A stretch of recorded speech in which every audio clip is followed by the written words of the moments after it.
കേരളത്തിൽ വീണ്ടും കോവിഡ് ലക്ഷണങ്ങൾ: പനി, വിറയൽ, വരണ്ട ചുമ, ശ്വാസം മുട്ട്, രുചിയോ മണമോ നഷ്ടപ്പെടൽ, തലവേദന, ശരീരവേദന, പേശിവേദന. ഓ, വിറയലും ഉണ്ടോ ചേച്ചി? ഇപ്പൊ മൊത്തം കൊറോണ ചേച്ചി. ആ ഇട ഞാൻ വാർത്ത കണ്ടോണ്ടിരിക്കുവായിരുന്നു. പിന്നെ എനിക്ക് ഈ കൊറോണയിലൊന്നും പേടിയില്ല.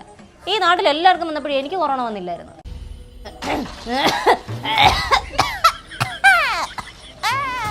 എന്താ ചേച്ചി ചുമക്കുന്നേ? നീ ചോറ് കഴിച്ചായിരുന്നോ? ഞാൻ കഴിച്ചിട്ട് ഇറങ്ങി. എനിക്ക് ഞാൻ കഴിച്ചിട്ട് നീ കയറിയിരിക്കും.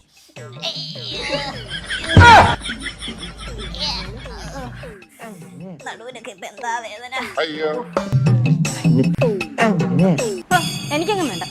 ഇങ്ങനെ ചോറ് പോയി കഴിക്കാനാ പറഞ്ഞത്. എനിക്ക് വേണ്ട ചോറ്. കറിക്ക് അങ്ങ് ഉപ്പും ഇല്ല, പുളിയില്ല, ഒന്നുമില്ല. പിന്നെ എങ്ങനെ കഴിക്കാനാ? എന്റെ മോനെ പുളിശ്ശേരി കഴിച്ചിട്ടാ പറയുന്നത്, പുളിയില്ലെന്ന്. ചേച്ചി ഇങ്ങോട്ടൊന്ന് വന്നേ. എന്താടാ വാടേ പറയുന്നില്ലയോ അപ്പൊ? ആന്തോ അങ്ങനൊരു ടോക്ക്? അത് കൊള്ളാമല്ലോ.